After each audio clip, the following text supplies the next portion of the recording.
Father, you are the author of history, and you have it for a purpose. They aren't just random events that take place in time. You purposed them before eternity passed.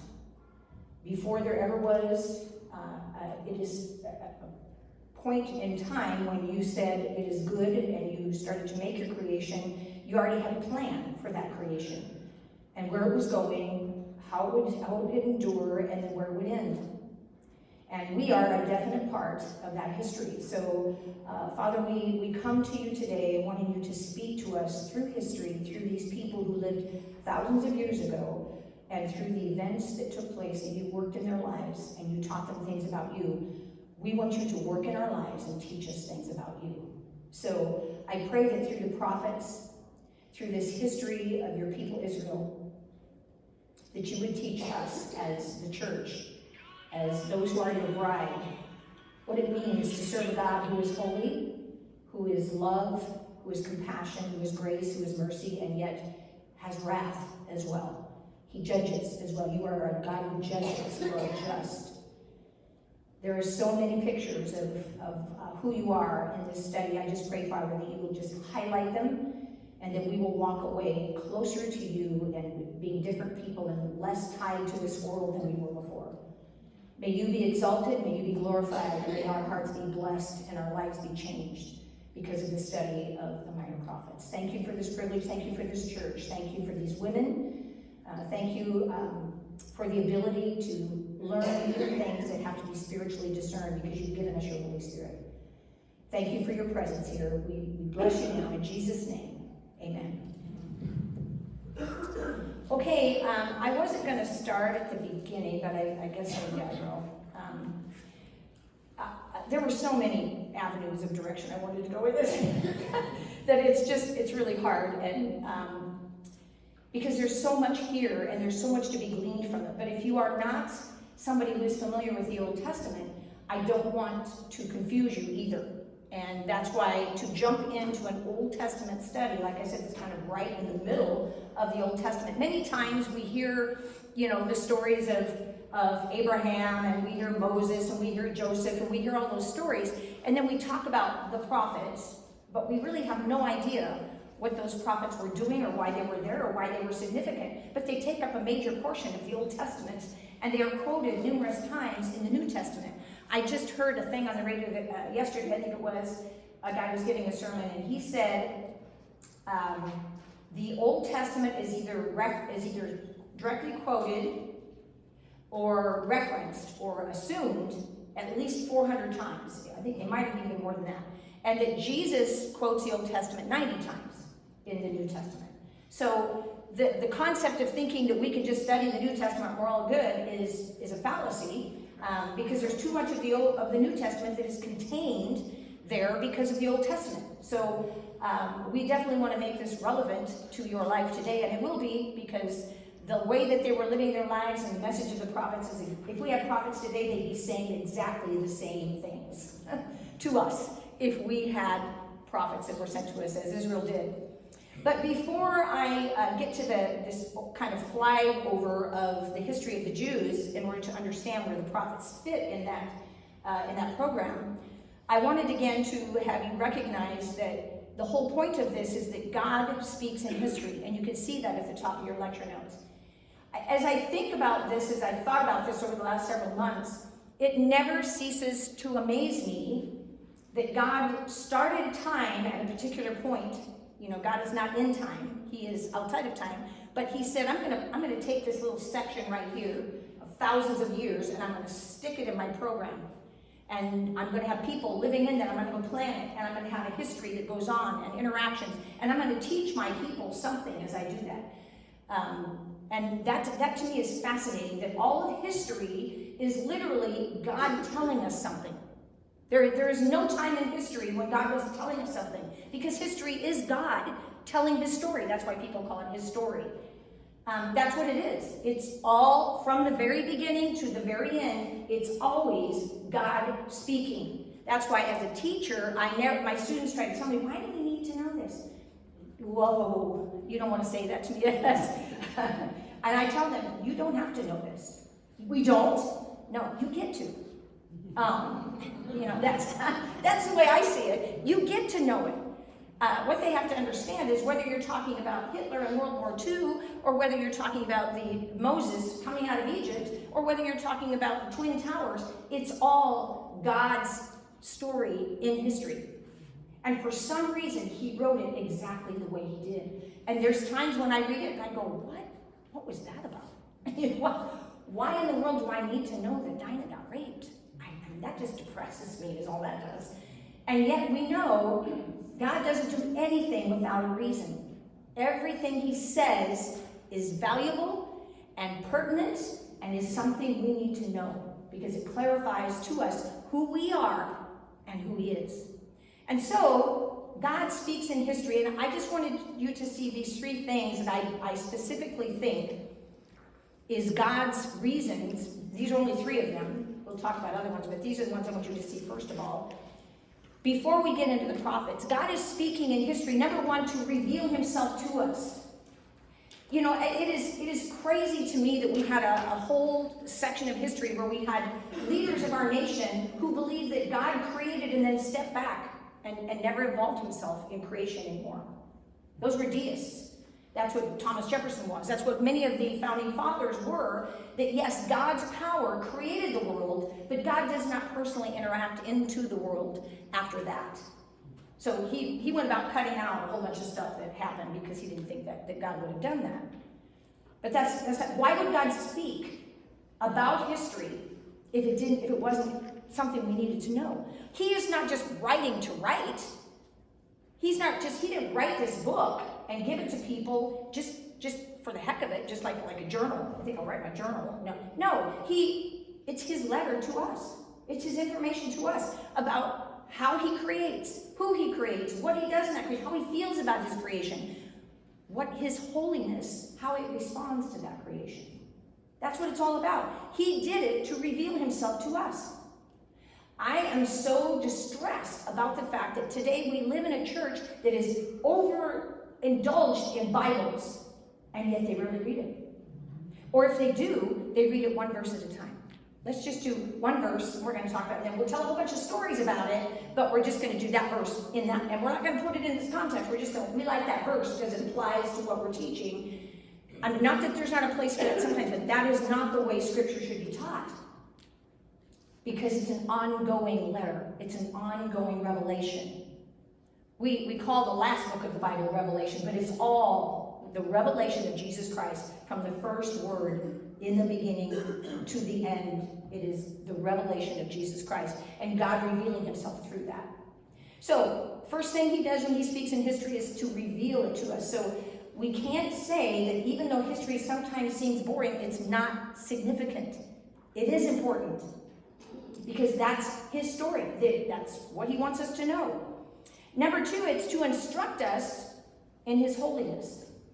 I think he started that right with creation. Right at the point of creation, that's why he said it's good. This is good, and this is very good.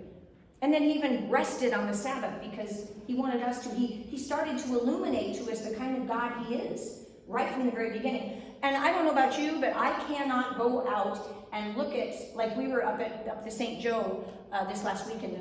The leaders had a meeting at Darla's Lake River Cabin.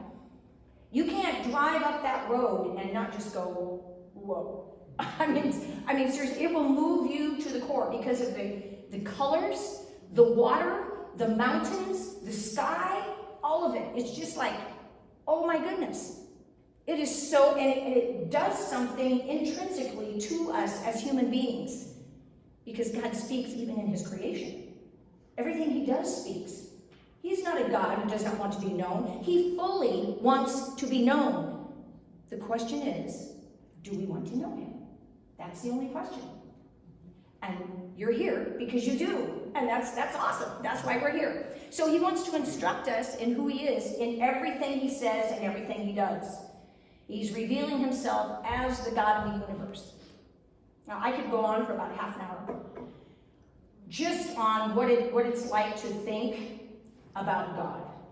I mean, seriously, have you ever like really done that? Like, really thought about who he has to be? I mean, like right now. right now who he has to be holding the universe in its entirety together. He's doing that on a consistent basis, everywhere, every second, all the time.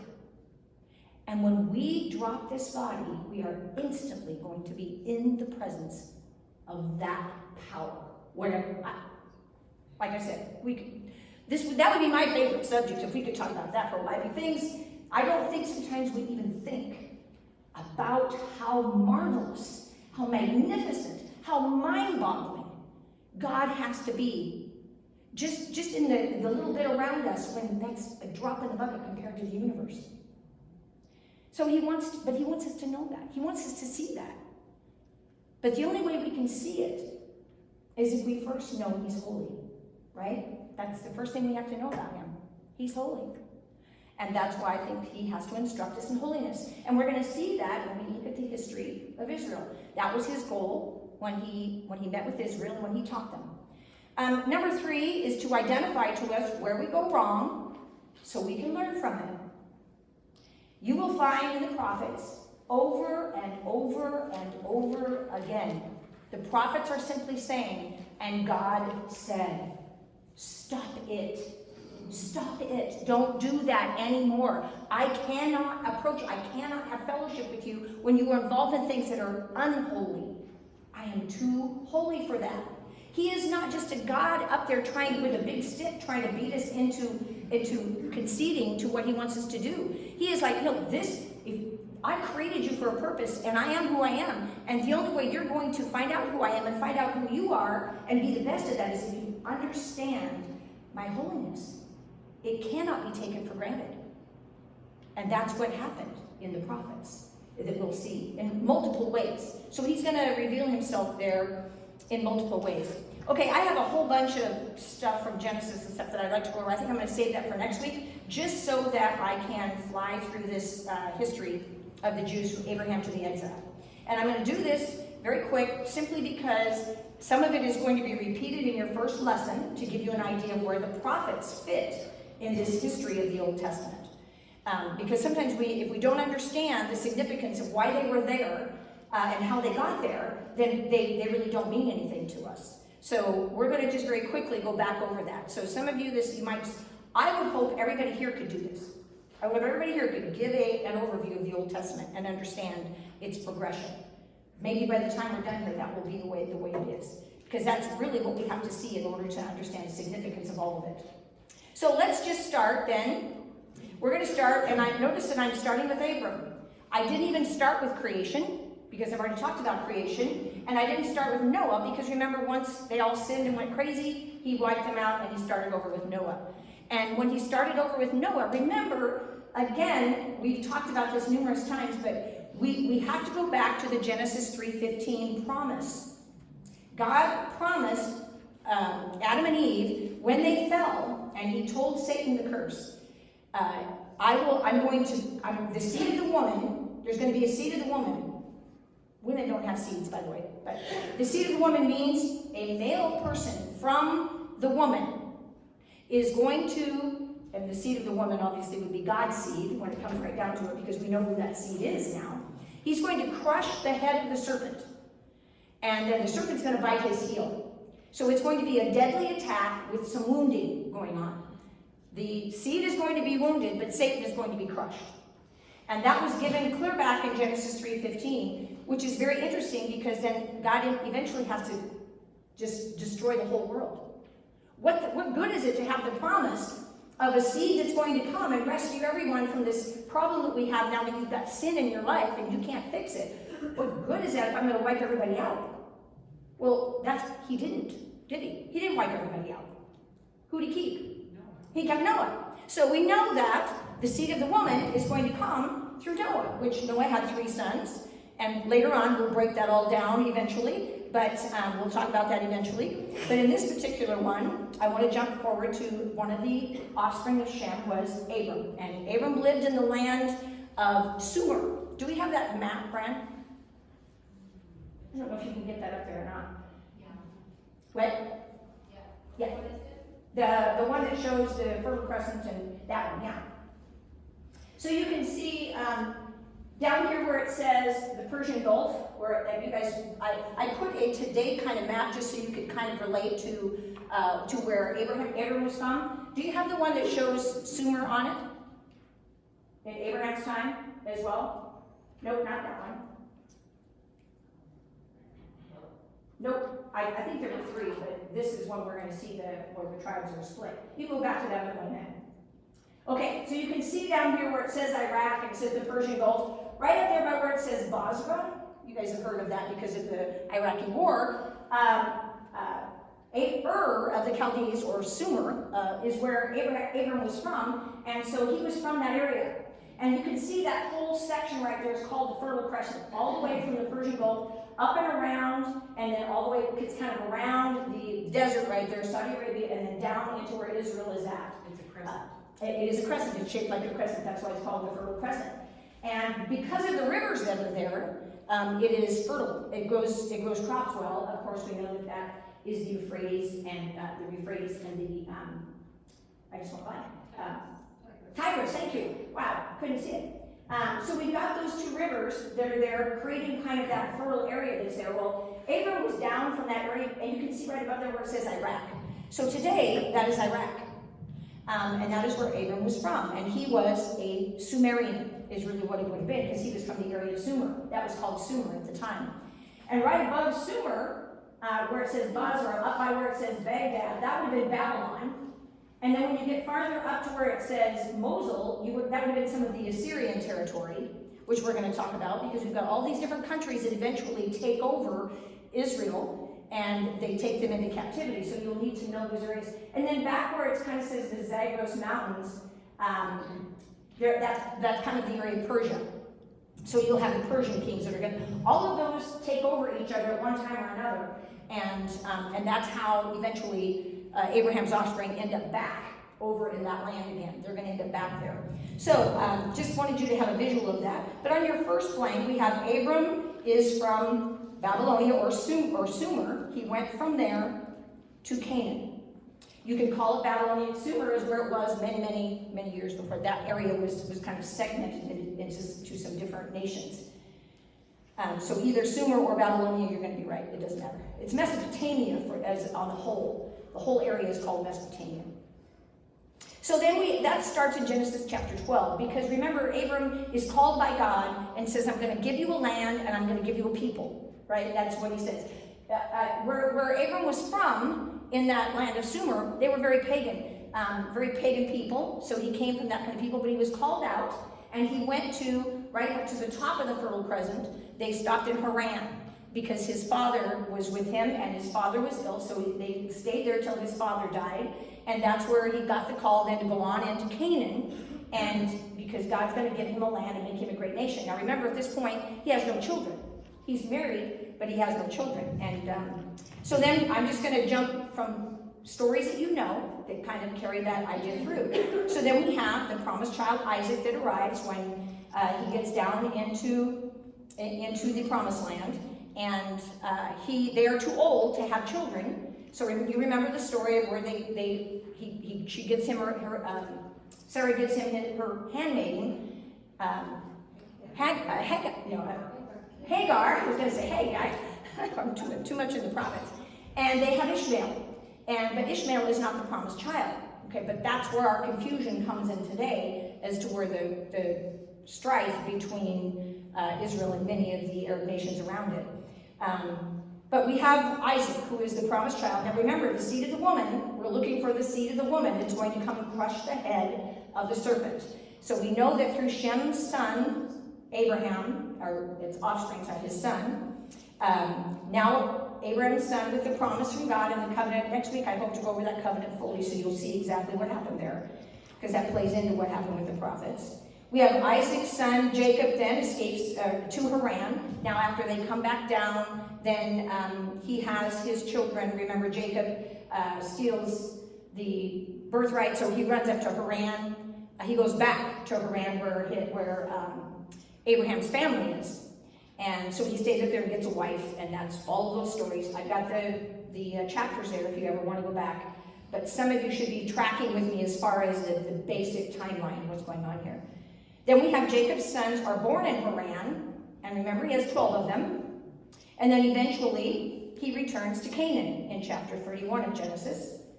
And then when he's there, his favored son, Joseph, gets sold into Egypt, right? But we will talk about that next week. The original covenant that God made with Abram, he told him, this is again what I mean by history. God told Abram, your offspring will go into captivity for 400 years, and I will send and get them, and I will bring them out to give them a land. So God, that was part of God's plan ahead of time. God planned them to be in captivity in Egypt. That was part of the historical plan. He told that to Abraham several generations before it actually happened. So we know he intended for that to happen. He wanted them to go into captivity in Egypt. That's part of his deal. Okay, that wasn't just an event that happened by chance. We might think that, except for that God told Abraham that's what's going to happen before it ever happened. So we know that God intended for that. So we can learn something from that as well. Why did God want them to go into captivity into Egypt? We'll talk about all that when we get into the prophets. So he's sold into Egypt in chapter 37, and then eventually he reveals himself to his brothers, and they all move into Egypt with Jacob and his family in chapter 46. That's how they get to Egypt. That fulfills that prophecy that God gave to Abraham a couple hundred years before that. So then we jump to the fact that we have Moses is born. Now we're getting into Exodus. We've pretty much covered Genesis. And as far as the historical events, the major events that take place, always in the background you're thinking the seed. We're looking for the seed, right? They're looking for the seed that's going to crush the head of the serpent. So it's getting narrowed down all the time. Every time we get a new person, it's getting narrowed down as to who that's going to be or whose family it's going to be from. At this point, we know it's going to be from Abraham's, and we know it's going to be from Isaac, right? So we know it's going to go from there. So it's going to then come through Jacob. So Moses was born, and he leads the Israelites out of Egypt, from Exodus chapter 2 to Deuteronomy 34. And then Joshua takes over, because we have the book of Joshua once they get into the land, once they're back into the land. Now remember, some of them were out in the desert for 40 years. I thought it was interesting. I heard something the other day, and I probably shouldn't say this right now, but it was, maybe it's because it just struck me personally. But I thought it was interesting that God specifically told them, you're going to stay you're going to wander around the desert for 40 years because you didn't believe what I already showed you. I showed you when I did all the miracles in Egypt, when I overcame the Egyptian gods, when I overcame the Egyptian army, when I split the sea, when I provided you manna, when I provided you quail, when I did all the things in the desert that you needed, I showed you who I was. And yet we get to this land, and you send out the 12, and you say, oh no, they're way too big for us. We can't do this. He made them stay in the desert because they didn't believe what he had originally done and transferred it historically to what was happening that day. Right? Do you get what I'm saying? That's what history is about. And I just thought, wow, if we don't learn from history, that's what we do. That's what happens. So that generation did not get the promised land because God had showed them who he was, and when the time came for them to claim this promise, they said, we can't believe it, it's too hard, it's too scary. That's me.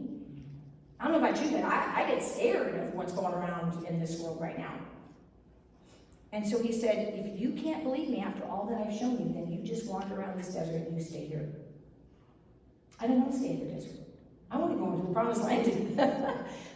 So I just thought, wow, that's an interesting lesson to learn. And then he specifically said that. I'm going to let you stay here because you did not believe me. I showed you and you didn't believe me. So believing God and trusting God is pretty important through history especially. So then on the Roman numeral 3, Joshua leads the Israelites into the promised land, because remember Moses hit the rock, and so he didn't get to go in. He got to see it, but he didn't get to go in. So Joshua's going in, and the first place they go, they take, Jericho, the walls fall down, God provides again, shows them that he's there to conquer their enemies, and he's promised that, so we're going to talk about that next week, because it is really pretty astounding when you look at what he promised to do for them, and after what he'd already done for them, and the fact that they didn't believe it. And I think that's where we are right now. I think we're kind of in a place, especially in the church, where we quit believing that God does what he says he's going to do. And we need to learn from that. So the promised land then is divided among the 12 tribes in Joshua. They get into the land and they're supposed to conquer the Canaanites, the Hittites, all of those ites, and because they're bad. And God specifically says, I'm not bringing you in here because you're great or because I think you're wonderful, but I want these people wiped out and I'm going to use you to do it. And so I want you to go in and obey me and do this because I'm holy. I don't want these people in my land. And then when I have you in my land, I want you to be holy in the land. So they go in and they take some of the land. They didn't take it all. But then they started dividing the land into the 12 tribes, which are the 12 sons of Jacob, right? There was only 11 that were given because the Levites got a portion in every tribe because they were the priests. So it's broken really into 11. It ends up to be 12 in the fact that Joseph's two sons, remember Joseph's two sons get the double portion. So one of them takes over what the Levites would have eventually had as far as the division is concerned. So Joshua 1, they go into the land, they're divided in Joshua 13 through 22. Then all of a sudden we have spiritual decline going on. They moved into the land, but they haven't wiped out the wicked people. So what happens? They start to take on the wicked people's ways. Does that sound familiar? I hope so, because that's what's happening. They're taking on their ways, even though God warned them. I'm not just a mean God who wants to wipe these people out. There's evil here. You have to purge the land of the evil, or it will infiltrate your ranks. Because basically, you're sinners too, right? So your tendency is toward that evil. You got to get it out. You got to purge it out. So the spiritual decline begins, and we have the time of the judges. So the number 3 there is the rise of the judges, and that's in Judges 3 through 9. And then we get all the craziness of all that goes on with the judges. Nobody likes to read the Judges because of all the dumb stuff that goes on. And but all that is different sections of the land, different areas, and different particular tribes are being attacked by some of the people they left in the land. So they're trying to protect themselves. So they're raising up a judge that will lead them. Remember, they don't have a king, right? So they don't have a standing army because God is their king and He is their army, supposedly. As long as they do what He tells them to do, He will go before them and wipe out the nations. Well, they didn't. And so now we've got trouble from all around us, and we're kind of taking on the pagan, especially the Philistines. Many of the judges were fighting the Philistines. That would have been your Samson stories and things like that. So they cry out to one person that says, can you lead us against these bad people? Well, remember, the judges are only taking place in small areas. They're not covering all of the 12 tribes and all of the area, protecting them all. They're just rising up in certain areas wherever they happen to find a leader and where they happen to have some of the Hittites or the Philistines or whoever they're attacking them. So that is, and if you've ever read the Judges, you know that you can see the spiritual decline, even in the Judges. Really, have you read Samson? Oh my goodness. So we've got, these judges are not doing what God told them to do, but they're trying to get them to protect them, which is what God had promised to do. Then we have the ministry of Samuel. Now I want you to realize that Samuel is really one of the first major prophets. He is not one of the minor prophets, but he was in the land and being one of their prophets before the actual minor prophets rose up. The minor prophets were for a different reason than what Samuel was. So we have Samuel coming in, trying to lead the people spiritually, trying to tell them what God says, and yet the pagan nations around them have overtaken their villages and their culture, and now it's just really looking bad. And we'll talk about some of that as we get further on. So then, because it started to get so bad after all of the judges failed to do what they wanted them to do, they said, we want a king. Everybody remembers that, right? And their first king was Saul. So God gave them a king. Samuel was disgusted with them that they wanted a king because he knew what you're doing. That's idol worship. You are replacing God with a man, which you tried to do with the judges, but now you want to do it over your whole nation because God isn't sufficient for you. You don't think He's your protector. You don't think He's good enough to stand up against these armies that are coming against you. When really, what happened at Jericho? Just march around, the walls will fall down. No, they forgot. They forgot their history. They forgot what God had said and what He promised them. And so, we want a king. So God gives them a king. Let's see how this works out for you. Not so well. So Saul is made king in 1 Samuel chapter 10. And then, of course, we know the whole story of how he went after David, tried to kill him, and then he actually went in and offered an offering when he wasn't supposed to, so he was actually unholy as well. And so God took the kingdom away from him and said, I'm going to give it to someone else. It's a man after my own heart, which was David. Unexpected out of all of his brothers, he was not the one they expected to be, because he was he was the one who took care of the sheep. He was the shepherd. He was not the soldier. So he wasn't what they expected. But he became king in 2 Samuel chapter 5. And then we've heard a lot of stories about David. We don't have time to go, but I just want you to see the progression. Again, we're still looking for the seed, right? Now God makes a covenant with David. So we know it's now going to come down through David's line. That's where it's going, that promised seed is going to come. Then we have Solomon, David dies and Solomon becomes king. And Solomon, of course, is the wisest man in the world, richest. The kingdom of the nation of Israel is prospering right now. Building projects, money, gold, other nations, conquering other nations. There's just all kinds of things going on because of the success of Solomon, until, what did he do? He got caught up with the nation, got caught up with the foreign wives, started serving other gods, and things started to crumble. But in the meantime, he expands the nation and builds the temple. Because remember, David was a man of war, so he got all the equipment ready for Solomon to build it, and then Solomon actually built the temple. Well then, trying to make a long story shorter, Solomon dies in 1 Kings 11. This is where, right there, the next point is where the minor prophets are going to come in. This is where I had to take you through that to let you see why the minor prophets are significant. Brian, can you put up the map with the divided kingdom? So on Roman numeral 7, you have Rehoboam becomes king. He is the son of Solomon. You know, Solomon had 700 wives, and so we know he had to have a lot of kids. But as far as we know, Jeroboam's the only one that's listed. There's 2 others that they refer to, but we don't. Rehoboam, was his son, and the other ones are not mentioned. But Rehoboam becomes king, and the people revolt in 1 Kings because they say, because of all the building projects and all the money and all of the wars that are going on with Solomon, the people are oppressed, the taxes and the going into war and all those kinds of things, and they're like, can you please just ease up on us? You've too much pressure on us as people. Could you, now that you're king, go be a little lighter? And he says, let me talk to my friends. That was his first mistake.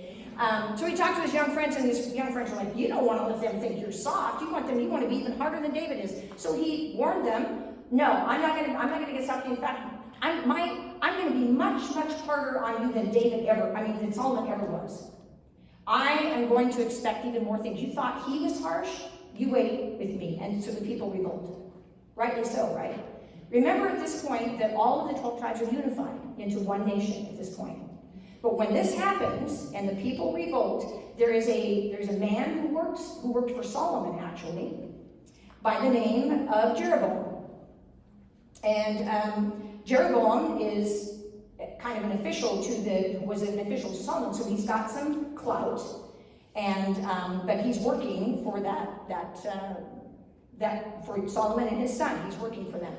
So we have Rehoboam becomes king, and then 8 is Jeroboam is now made king, because when the people revolt, Jeroboam steps up and says, okay, if you want to revolt against Rehoboam, follow me. See, our biggest problem is that those sound alike, right? It's really hard to tell the difference between Rehoboam and Jeroboam. The only way I usually remember it is that Solomon starts with an S and Rehoboam starts with an R. So R, those 2 are close. Jeroboam's completely off.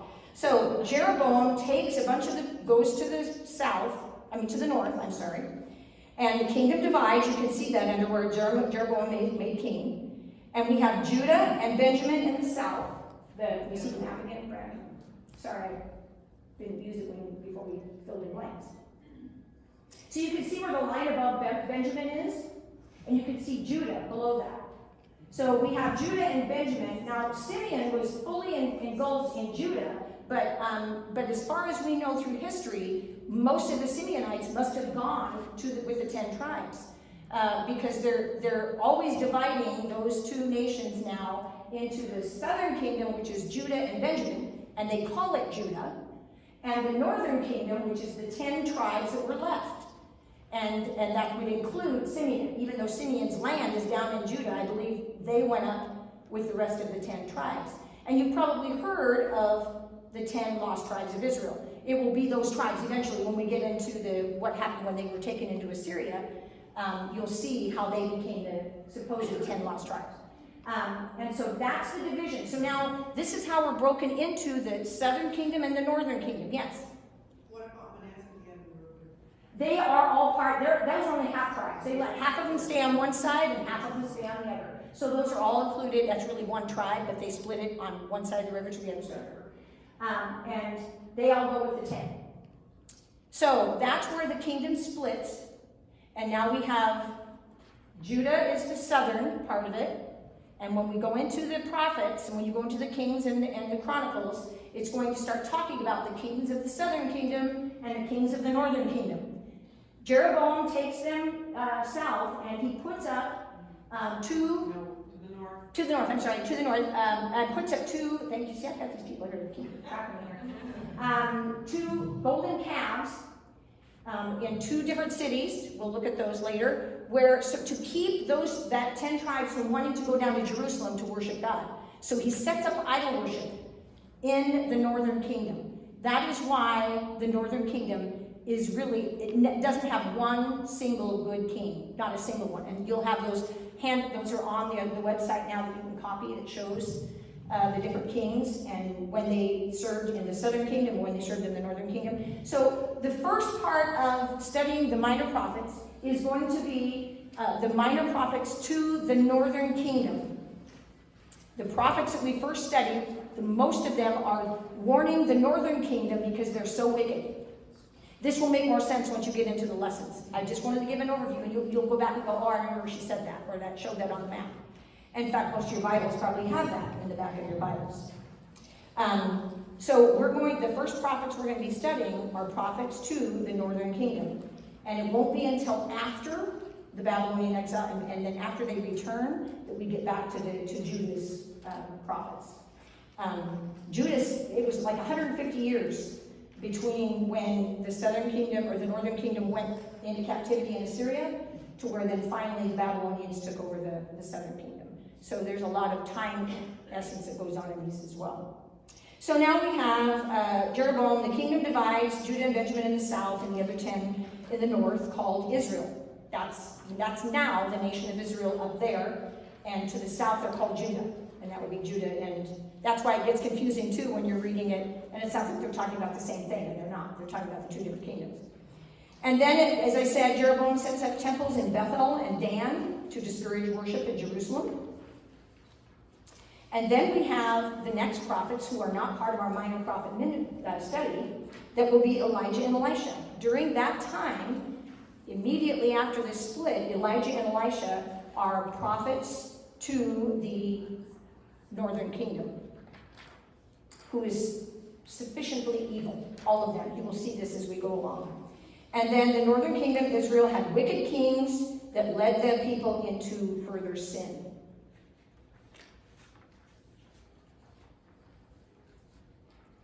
Very quickly, I'm going to let you go here. I just want to finish this one section.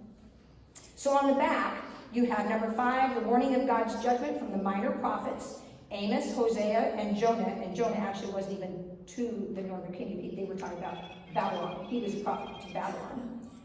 And then during that time, in the northern kingdom, Joel and Micah were active in the northern kingdom. No, it would have been the southern kingdom. So number 6, the northern kingdom was defeated by Assyria and deported in 722. Okay, so that would be the Assyrian captivity. What you guys know of, probably familiar with in Daniel, is when Judah, 150 years later, was taken by the Babylonians, because the Babylonians took over Assyria eventually. And we will get onto that. That will be number 9, then when we talk about Judah's kings with intermittent good and bad. And this will get us more closely related. But right now, I want you guys to go ahead and be able to go to your groups and start your lesson. And your lesson is really going to give some background as to how those kingdoms split. Again, it'll review what I just said. And then they're going to have you identify some of the kings and some of the prophets that were busy during those times before we go on to Amos, which will be the first prophet to the northern kingdom. I know that sounds all really crazy right now, but I wanted you to have this to refer back to, and then you've got charts and you'll have your lessons. And the maps are really, really helpful, and we'll talk more about that. So if you feel a bit confused or overwhelmed, don't panic. It's going to all play itself out. We just have to kind of dump it all at first, and then we're going to kind of parse that out as we go so that everybody understands the progression of it and why the prophets were so significant. So let's pray before you go. Father, I thank you that once again we see you in history, and that you have your chosen people, Israel, are the ones you mostly revealed yourself through. And we want to know about that. We want to know what they did in response to you and what you did in response to them and how that worked out in their history so that we can learn from it. Because we want to serve you well. I thank you, Father, that your grace and your mercy covers when we fail, and that your Spirit empowers us to walk forward and do it right. I pray that we will have focus for our world. We have a corrupt, evil society that we live in, and you have asked us to infiltrate that society and do good. So I pray, Father, that you would give us all wisdom on what that looks like, and that studying these prophets in this time in Israel's history will help us to do that. Thank you for your mercy. Thank you for your word. And may you just make it clear. May you give insight and discernment and discretion and wisdom to us as we study this difficult time of history. In Jesus' name, amen.